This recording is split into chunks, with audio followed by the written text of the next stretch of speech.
Barka da zuwa babba TV. Idan kai bako ne a wannan channel tamu mai albarka, ku yi mana subscribe sannan ku danna ƙararrawa ta yadda za a sanar da ku da zarar mun ɗora sababbin shirye-shiryenmu. Mun gode. Umar Hashim, kafin mu fara interview din ya kamata mu yi wa Annabi salati. Allahumma salli ala Muhammadin wa ala ali Muhammad kama sallaita ala Ibrahim wa ala ali Ibrahim innaka Hamidum Majid. Fatiha. Ke kuma miƙe tsaye. Kin wani tashi ranki a ɓace, wai ke baki san murmushi sunna bane, ki dan yi murmushi mana. Ba zan taɓa yin murmushi ba. Subhanallahi. Saboda me?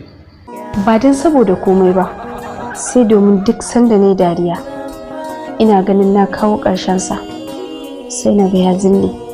Lallai Umar Hashim ya girgiza ki. Kina ganin zai iya kubcewa da wannan tarkon da kuka ƙara ɗana masa kenan? Bana fatan haka.